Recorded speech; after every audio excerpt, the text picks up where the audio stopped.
Hi, and welcome to this episode of Spotlight on UNBC. It's a time of celebration here in the show because Spotlight is celebrating a birthday. Hi, my name is Rob Van Addercombe, and welcome to this episode of Spotlight on UNBC as we celebrate Spotlight's 4th anniversary on the community channels throughout northern BC. We're also celebrating the fact that Spotlight's getting a bit of a new look this month with new graphics and new music. As for the big show this month, we'll have stories on a UNBC student who will soon be off to Peru, new certificate programs at UNBC, and we'll even find out exactly why curling rocks curl. But coming up next, a new UNBC plan for growth on this new and improved Spotlight on UNBC.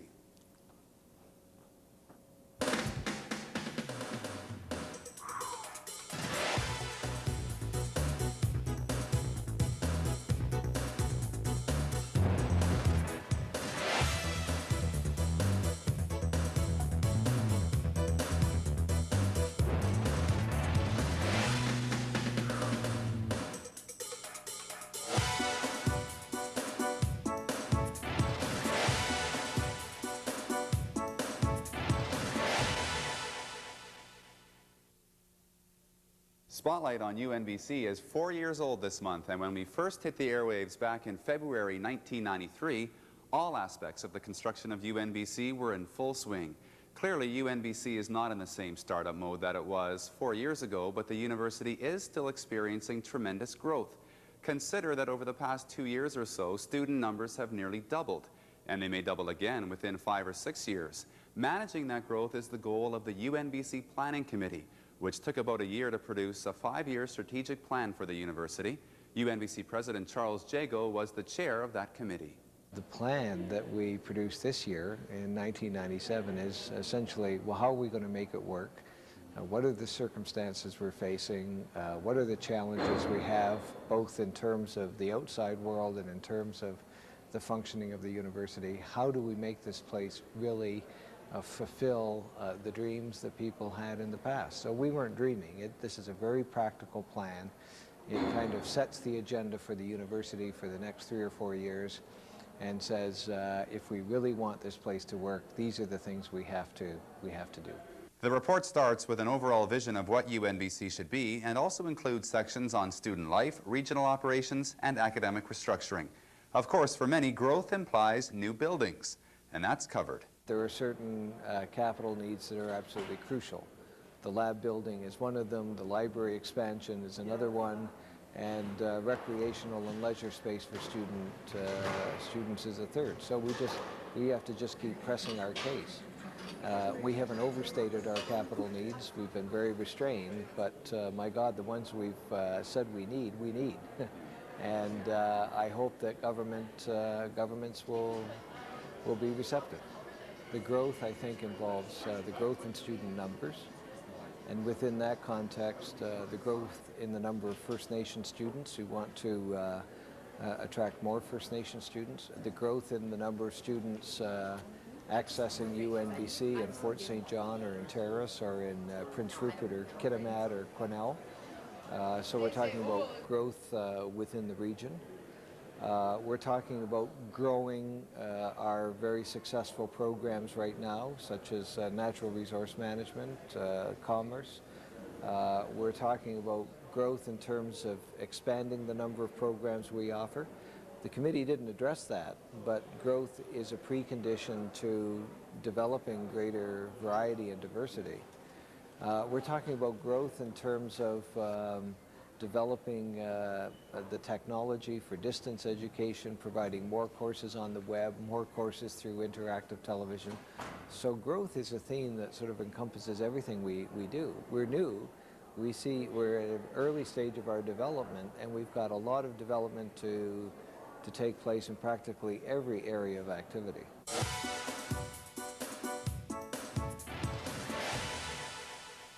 The new 5-year plan sets out a strategy for growth, but the history of UNBC is only about twice that long.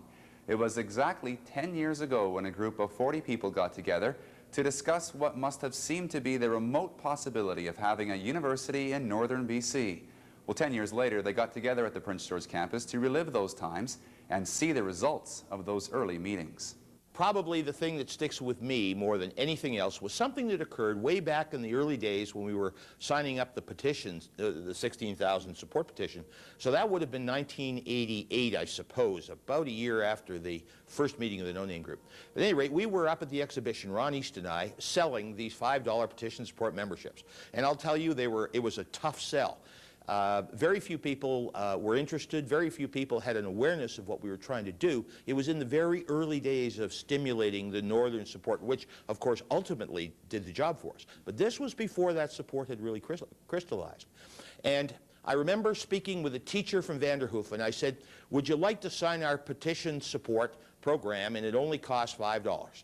And the teacher asked me, so what's that for? And I said, well, we're going to build a university in northern British Columbia. And the teacher said, oh, they'll never let us have it. And I think, you know, that that's probably the funniest and the saddest comment that occurred to me throughout the entire process of building the support for what is now UNBC. It was funny because, of course, I'm sitting tonight in UNBC, and so you look backward and say, well, wrong on that one. On the other hand, it was sad because I think it encapsulated the opinions and attitudes of 10 years ago in northern British Columbia.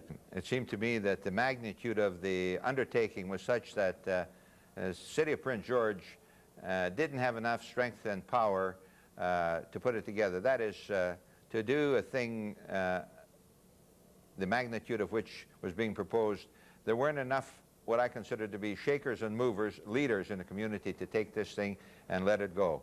And I simply said, well, go for it, and best of luck, and to see what the hell is going to happen.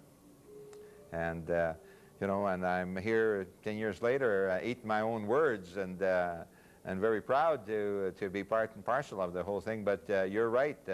And there were a lot of people like me. I wasn't the only one. I think I was voicing the general opinion of the community. And, you know, having worked in the community and with the people every day, talking to them, and you're talking about the biggest thing that's happening, and you get a consensus opinion. And when it's negative, negative, negative, then you, despite your feelings, you end up saying, well, I'm going to go along with the crowd. It isn't going to work.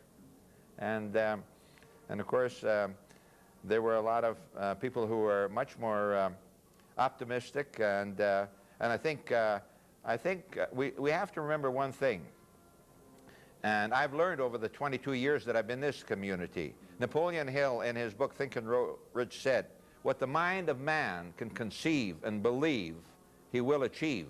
I believe it was late spring when we'd had a few meetings about the potential of maybe getting anything like this off the ground. And Charles McCaffrey, again, at that point suggested, well, let's get some information about the University of Lethbridge. And we received the information, as I say, I think it was late in the spring, a very hot day, and it didn't look encouraging. And so we left the meeting saying, well, that was a nice idea and it was a good try. And Charles phoned up early in the fall and said, we're going to have another 1-hour meeting, which got people out. And he said, to get us there, he said, I've got some good news on the university concept. And we got to the meeting, and he didn't really have any good news, but he said, we're going to keep going. There was a provincial election coming up. Russ Fraser was then Minister of Education. Russ came to Vanier Hall and made a speech to the social credit and supporters, in the course of which he said, the Open Learning Authority is doing such great things and we're putting all our money in it, and that's going to be the salvation of the North. There will never be a university in the North because we don't need it. My wife even takes courses from the Open Learning University. That's what he said. I wasn't there. That night, the newspaper called me, asked for my comments on what the minister said. I said, I wasn't there. They said, well, let's read it to you. So they read it. And I said, that's garbage, right? Well, what do you mean? I said, listen, if Russ Fraser, he actually said, the Open Learning University is as good as any other university. It's as good as UBC or anything. So I said, if he really said that, I would invite him to give the people of Vancouver the same benefits we have.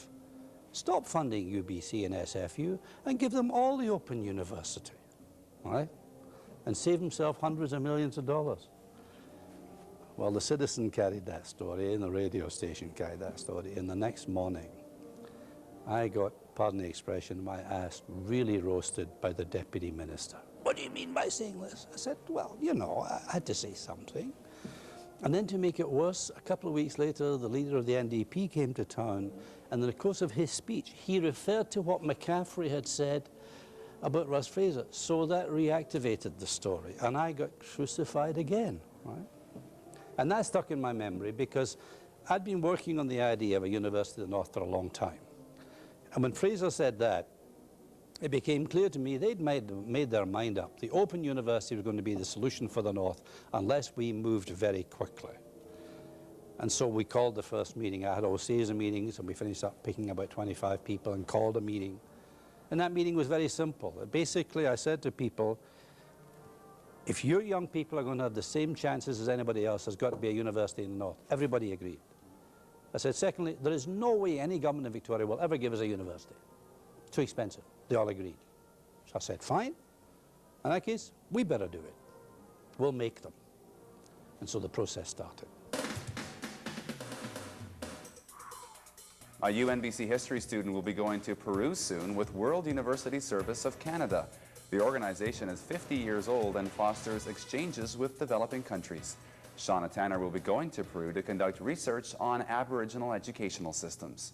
I think right now down in Peru and other third world countries, especially in Latin America, they're at a point where, a transitional point where if education continues along the same lines as we've done it up here in North America, they're going to lose some of their traditional values. I mean, our methods of residential schooling and assimilation and removing children from their own communities and forcing them to speak English obviously were ineffective, and now there's a sort of a revival of First Nations people trying to recapture their culture and make sure that they don't lose their language. So I'm interested in going down to Peru to determine whether they're making efforts in that direction. Closer to home, the university recently created a pair of certificate programs in General First Nations Studies and First Nations Public Administration. Unlike a full bachelor's degree program, which takes a full-time student about 4 years to complete, the certificate programs could be completed in about a year or a year and a half. For that reason, they'll no doubt be popular with mature students and part-time students. It's designed usually for a specific purpose, like the First Nations Public Administration certificate for training in the governance of First Nations communities. And it's focused, so it doesn't entail the length of a 4-year program. The big advantage too is that it gives access to mature students. It gives access to people who are in the workforce that are not in a position to make that 4-year commitment now. At the same time, the other advantage of it is all the courses are university credit. So should they have the opportunity in the future, they could build on their certificate to further programming, which could lead to a university degree. Chris Thomas is one of the first UNBC students to take advantage of the new certificate programs. What the 1-year program, the 10-course program offers an individual is the ability to come into university, take this, get back out into the marketplace, continue on in their job, and if they wish to continue on in their education, they can. In a number of similar certificates across the country, a lot of the courses are elective non-credit type courses, usually with, say, a faculty of extension or something like that. So a student who's taking off time from work or from their family, typically more mature students, can't transfer the coursework that they've done into a degree that they may wish to pursue further as time becomes available or as their career patterns change. That's a very important difference. If you're looking for popular courses, look no further than the World Wide Web. UNBC began offering 4 English courses on the internet last month, and their popularity has been higher than expected. Nearly 100 students are taking courses electronically, and they're logging in from all over northern BC. I was expecting maybe 6 to a dozen students in the course, so 41 students coming forward with flabbergasting, to say the least.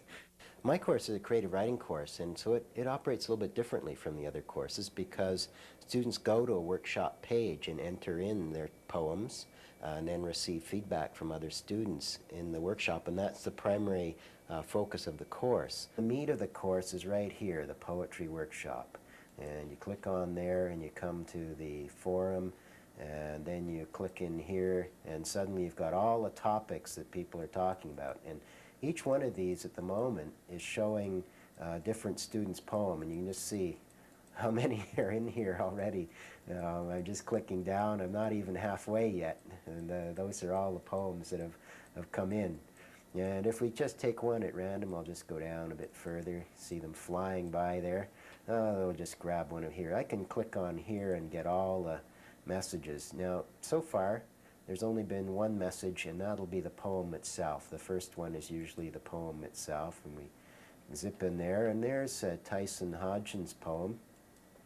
A very short poem here called Heart, and then we can go back, and if we want we can go all the way back to here, and I can add a new message, and I would click on his poem and type in a message in response to his poem, and then he can read it and get feedback and do his poetry revisions. I have a student from Dawson Creek, a student from Fort St. John, a student from Prince Rupert, one from Terrace, one from Vanderhoof, one from Quesnel, one from Williams Lake, and one in Kelowna. People have actually gone into the course over 600 times. One person has been in.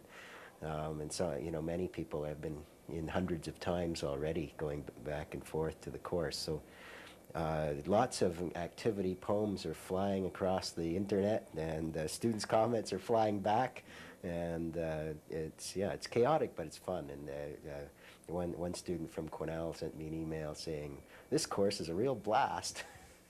Still on the internet, one of UNBC's homepages has been recognized as an outstanding site by a web directory. The Ideas of a University homepage is designed to introduce people to the wide variety of program areas at university.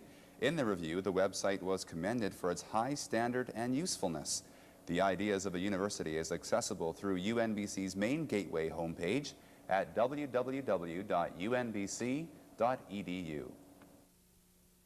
There was some big money changing hands in the Canfor Theatre recently when UNBC hosted an awards evening for scholarship and bursary winners. 164 students won awards this year, and those scholarships and bursaries often provide an essential means of financial support. It gives me a chance to reach the goals that I want to reach, and just to be at ease, like with financially, so I don't have that big stress of worrying how I'm going to pay it back and what my next step's going to be to get the money to pay for my tuition. Bobb-Jo Ketter was one of nearly 200 students to receive awards this year, and after only a few years of fundraising, about $200,000 is already available for scholarships and bursaries. Much of that money has been made available by endowment funds created by private donors. So tonight we're paying tribute in two dimensions. First, to those individuals, businesses, and institutions that have made precious resources available to assist students to open doors to their own potential. And to the students who bring honor to UNBC and themselves through their achievements. To our donors, we say a profound thank you. UNBC puts on a large number of events and public lectures, many of which attract a large crowd. 130 people turned out recently to hear a talk by Michael Bliss, the well-known Canadian historian and frequent media commentator. About 100 years ago, then Prime Minister Sir Wilfrid Laurier said that the 20th century would belong to Canada. Well, Michael Bliss explains why the 21st century will really belong to Canada, and especially Northern Canada. We're lucky that the 20th century didn't belong to Canada in the way that Sir Wilfrid Laurier hoped it would. Laurier thought by the end of the 20th century there would be 150 million people in Canada. The North would have been opened up, you know, that there would be huge cities all the way up to the Arctic Circle and things like that. Well, that didn't happen, and I guess most of us sort of feel maybe that's just as well. We didn't ruin our northern environment, our northern ecosystems, and we still have this wonderful place where Canada is a country where you're surrounded by space and spaciousness, which is, again, one of the things that makes it so attractive for people in the next century. This university is indeed in the right place at the right time. It's extremely well situated to be on the leading edge of a lot of key Canadian issues, and I suspect that this is perhaps already being reflected in some of the research opportunities that are coming to UNBC. First Nations issues, environmental issues, the notion of a university that specializes in northern problems. Gee, I don't think you could have a better jumping off point to be positioned for the next century.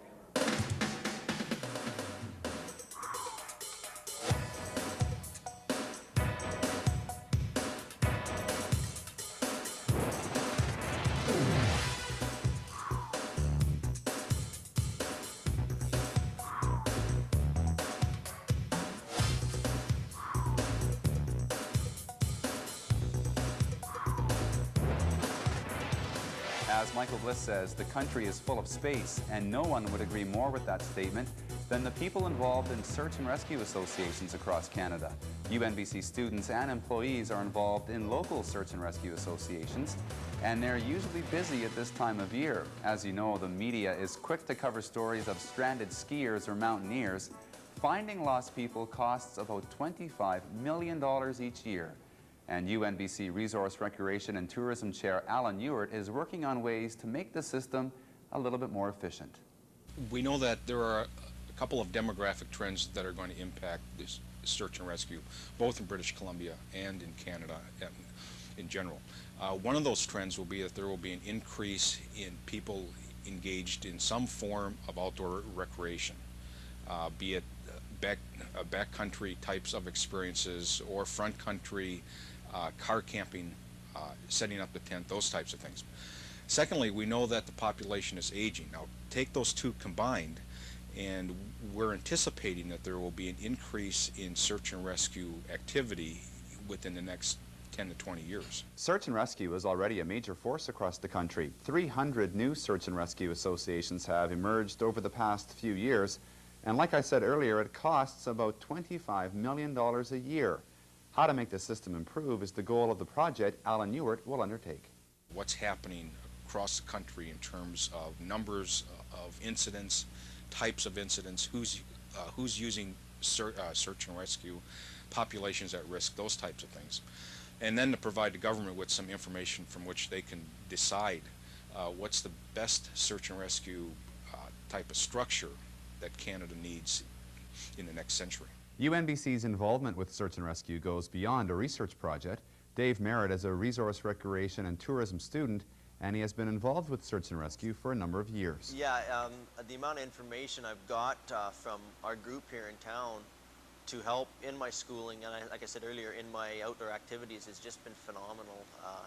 I think it's a really, really good way to enjoy the outdoors and think about what you're doing a little differently. Instead of just going out there gung-ho, you know, well, maybe I should tell somebody or do something a little differently. It's very important that our students understand what's all entailed, particularly those students in resource rec and tourism, that they understand what's all entailed in the recreational tourism experience. And part of that experience is that every once in a while they will be, as managers, they will be engaged in some type of search and rescue activity. We get called out to searches from other communities, Quesnel, Vanderhoof, Williams Lake. We've even been as far north as Terrace. And that's really helped northern BC a lot, because being Prince George, we are a bigger city. We have quite a few more members than some of the other communities. And so they call us and tell us, you know, we need some people, and it will go. To make it go into the 21st century, as you put it, I think what we've got to look at is, because government funding is being cut, we've got to find more ways, more unique ways of getting our training money and our operating money, I think. And getting into the public eye, I think, is one thing that we're going to have to be looking at in the future, and making the public realize that we do exist, and you know, we're willing to you know, help in any way we can to make your trip into the outdoors much more safer.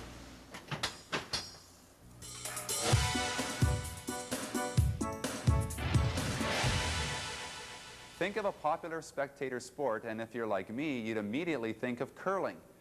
Well, even if you didn't, curling is a fairly popular television sport in Canada. It's no Super Bowl or Stanley Cup final, but it does have its share of fans, and those fans know that the critical component of the game is the curl of the rock as it slides down the ice. but do you know why it curls?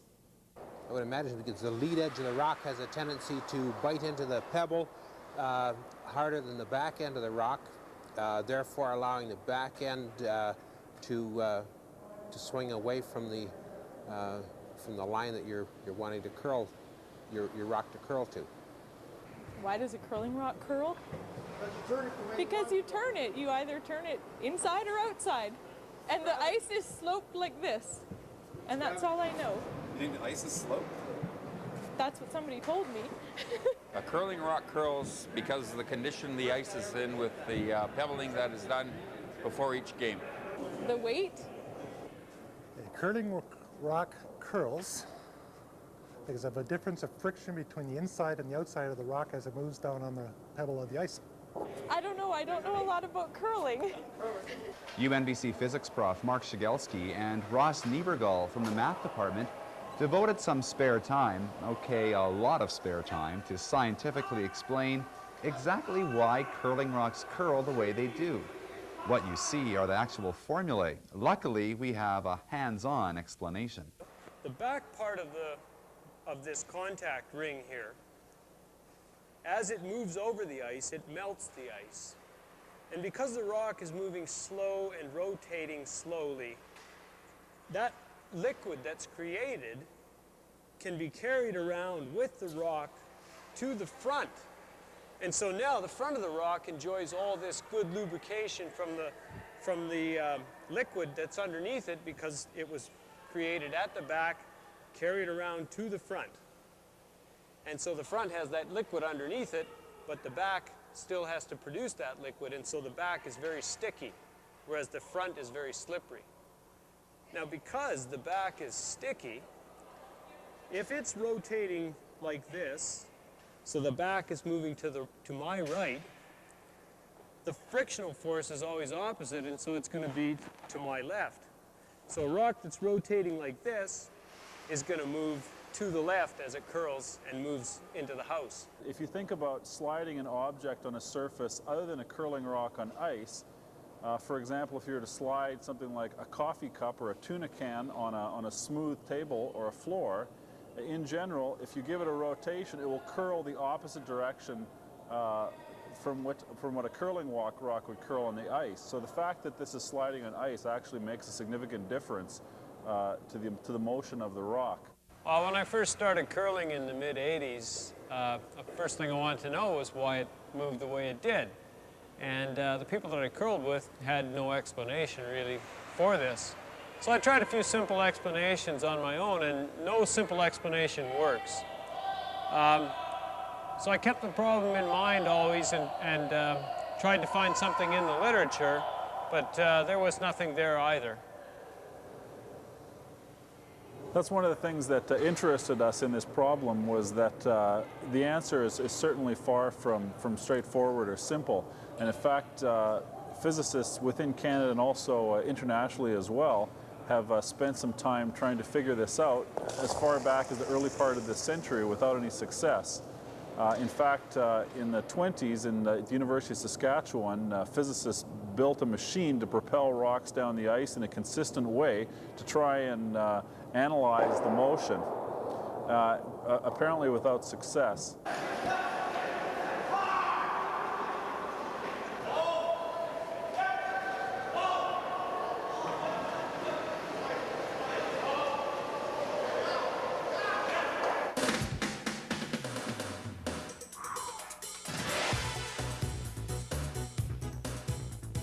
Thanks for watching this episode of Spotlight on UNBC as the Big Show celebrates its 4th birthday. Coming up next month, a report on a sports psychology project, and you will see highlights from Winterfest 97 at UNBC. Also, universities are facing increased competition for students, and will attend a conference on marketing universities and see what the future holds. Thanks for watching this episode of Spotlight on UNBC. See you next month.